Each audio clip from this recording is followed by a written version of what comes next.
स्त्री का घर रुला देने वाली कहानी तुम्हें कितनी बार बताया है। मेरे तैयार होने से पहले मेरा नाश्ता तैयार हो जाना चाहिए। शादी के 25 सालों बाद भी मुझे क्यों बार बार एक ही बात बतानी पड़ती है। लता, तुम्हें क्या है?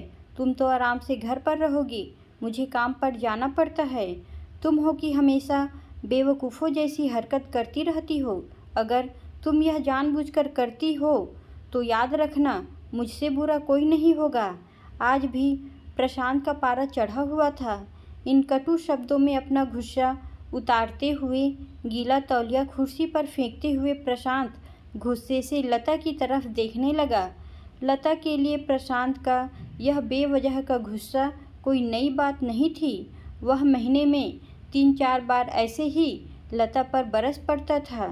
पहले पहले लता उसका विरोध किया करती थी, लेकिन जब कई सालों तक प्रशांत में कोई बदलाव नहीं दिखा तो लता ने खुद को ही बदल दिया।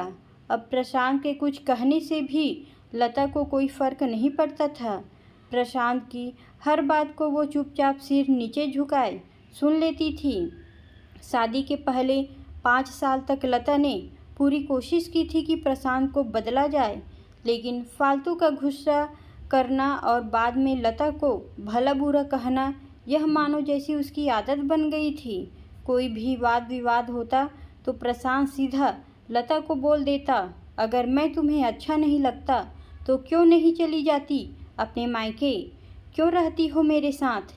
इतना सब कुछ होने के बावजूद लता प्रशांत के साथ रहती थी, क्योंकि उसे अपनी बेटी की फिक्र थी। और वह जाती भी तो कहाँ, अपने बूढ़े हो चुके माँ बाप को इस उम्र में परेशान करना वह नहीं चाहती थी। समाज और लोग क्या कहेंगे, यह भी तो उसे देखना था।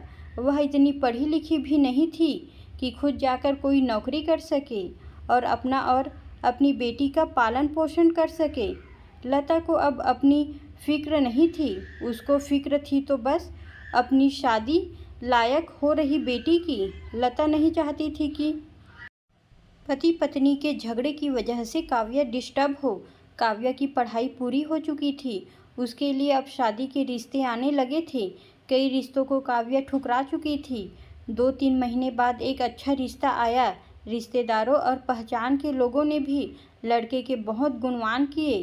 प्रशांत एक शाम अपनी बेटी के पास बैठकर उसे बताने लगा, काव्या बहुत अच्छा लड़का है, पढ़ा लिखा है, बड़ा घर है, बहुत अच्छी नौकरी है। ऐसे रिश्ते बार बार नहीं आते बेटा, इस बार मना मत करना। काव्या अपने पिता से ज़्यादा बात नहीं करती थी, शायद डरती थी या शायद नफरत करती थी, लेकिन आज वो अपनी पूरी हिम्मत इकट्ठा कर बोली, मुझे अभी शादी नहीं करना है पापा, मैं नौकरी करना चाहती हूँ, खुद अपने पैरों पर खड़ी होना चाहती हूँ। हाँ, तो उसमें क्या बड़ी बात है, मैंने लड़के से बात की है, वह तुम्हें किसी बात के लिए नहीं रोकेगा। तुम शादी के बाद भी नौकरी कर सकती हो, वह तुम्हें नौकरी के लिए परमिशन दे देगा। प्रशांत बोला, मेरा नौकरी करना या न करना उसकी परमिशन पर क्यों डिपेंड रहेगा पापा। काव्या ने पूछा, मैं कह रहा हूँ ना, तुम्हें किसी भी चीज़ की कमी नहीं होगी वहाँ। ऐसे रिश्ते बार बार नहीं आते, इसे ठुकरा मत, बहुत खुश रहोगी तुम वहाँ। प्रशांत बोला, पापा क्या मैं उतनी ही खुश रहूँगी जितनी मम्मी इस घर में खुश है।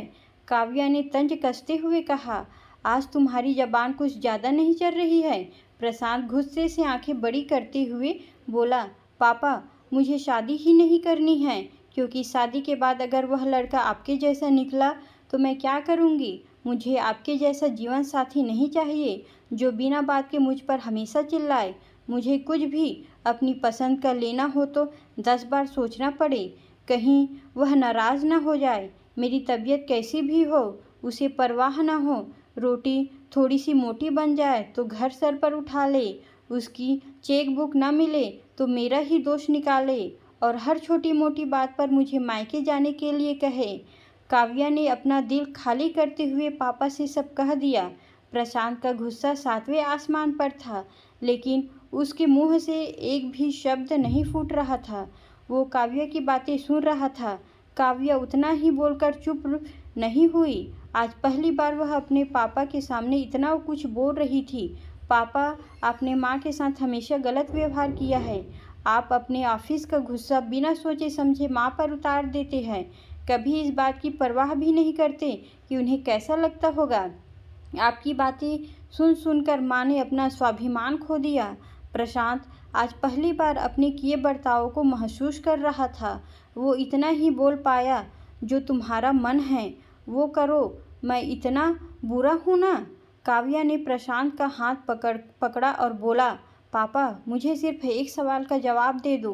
क्या आप चाहेंगे कि मेरा पति आपके जैसा हो? अगर आपका जवाब हाँ है तो कर दीजिए मेरा रिश्ता आज ही, और ना है तो मुझे आत्मनिर्भर बनने दीजिए। प्रशांत कुछ भी न बोल पाया और वहाँ से चुपचाप बाहर चला गया।